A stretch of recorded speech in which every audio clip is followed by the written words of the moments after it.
going to be making eggless French macarons. So some of my friends have asked me to share my recipe, but I thought it would be helpful if I share a video because this recipe is very tricky. It's tricky enough when you're using real eggs, but when you're trying to substitute eggs with Aquafaba, it's even trickier. So I thought I'd share the video so I can show you the proper way to mix it and the right consistency before you pipe your macarons.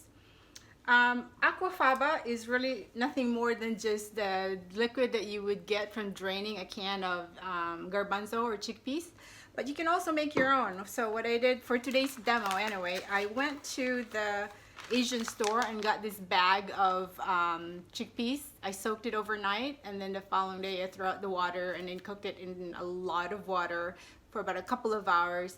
And the water that I got out from cooking this chickpeas is now my stash of Aquafaba, and it looks like this. So by the way, this video is not like your high production video. I'm just basically using my iPhone to make this.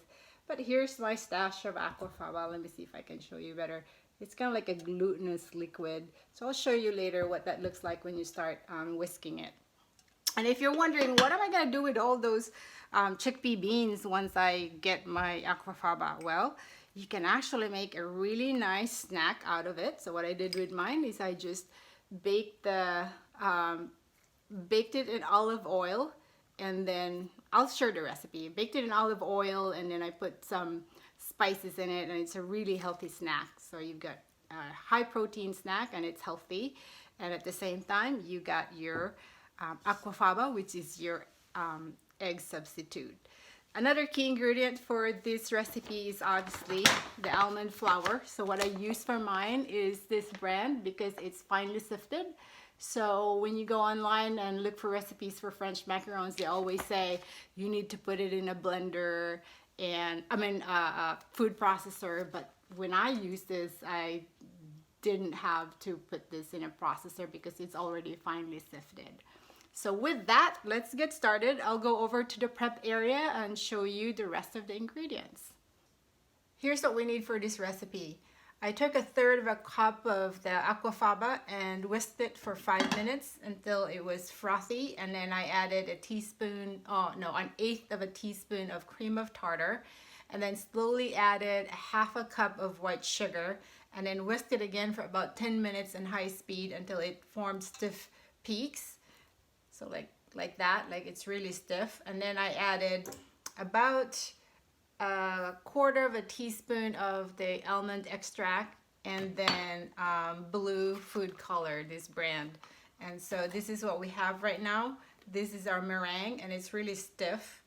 So now we're ready to add the dry mixture, which is 1 1/4 cup of almond flour and 1/2 cup of powdered sugar sifted together.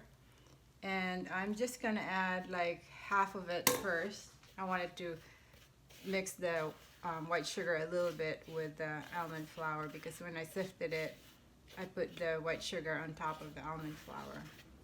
Okay, so I think that they are thoroughly mixed now. So what I'm gonna do is I'm just going to drop 1/2 of it into the meringue,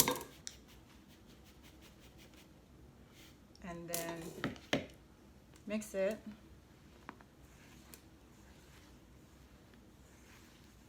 Being careful not to break the meringue.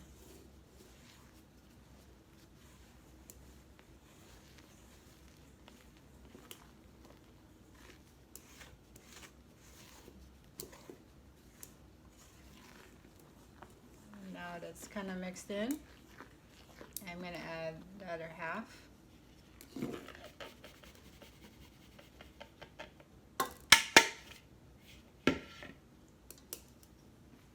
And again, gently mixing it.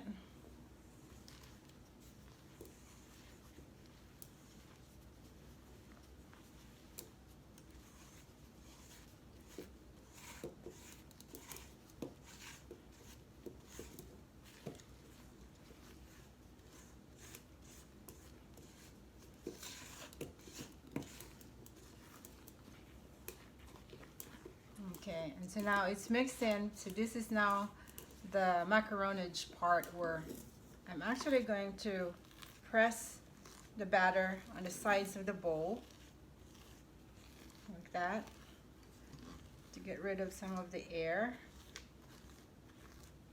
and then scoop it. Scoop the sides of the bowl.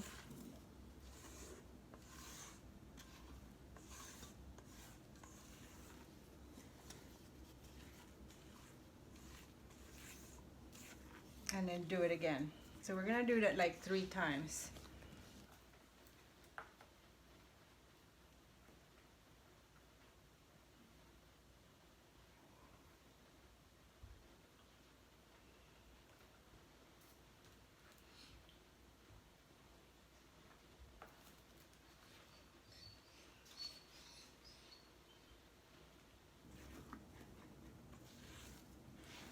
So this is the consistency that you want. You don't want to overmix it.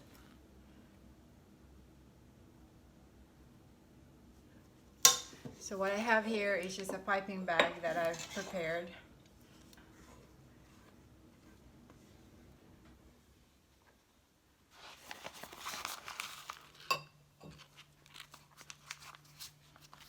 So notice the size of the piping tip. That's about 1/2 inch round.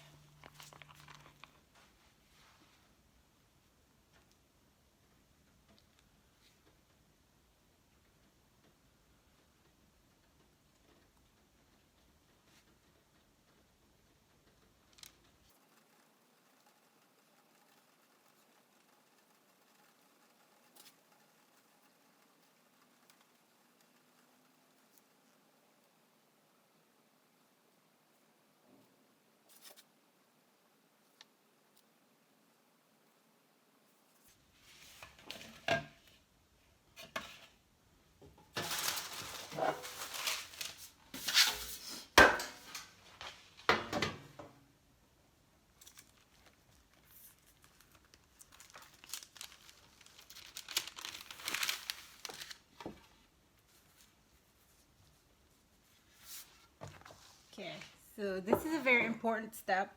You actually need to bang this tray on the table like 5 times really hard to release the bubbles.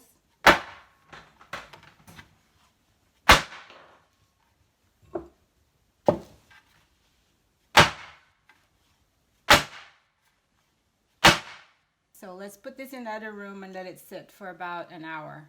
So guys, I did a test bake and I started with this few extras just to make sure that it's the right oven temperature, and it is. So I baked it for 25 minutes at 250 degrees and the last 3 minutes at 255, and halfway through I turned the tray around to make sure that there are no hot spots. And as you can see, they have feet, they look good. So I'm going to put the whole tray in now.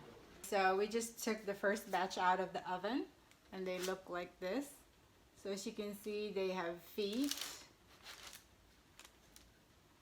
So what we're gonna do is we're gonna let it cool off before we put the filling. So here we are with our baked macaron shells, and I also have the filling already prepared, just chocolate ganache, and I have some that's ready to go in a piping bag.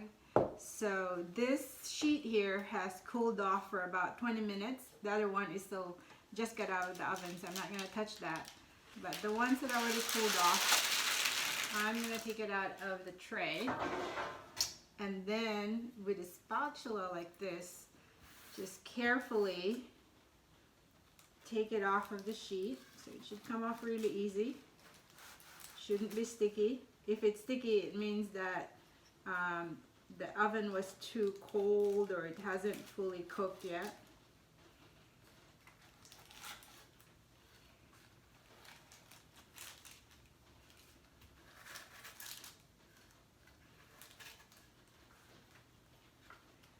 So let's put the filling .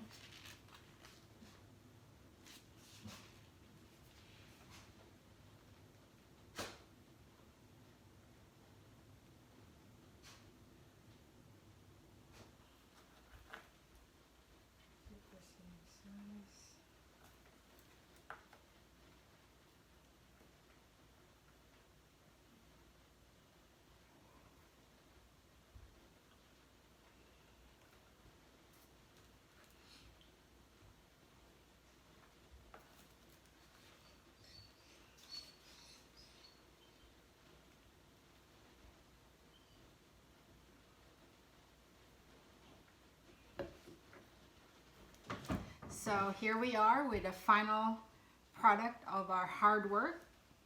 This is what it looks like. It's got, this is almond flavor with chocolate ganache. It's so yummy.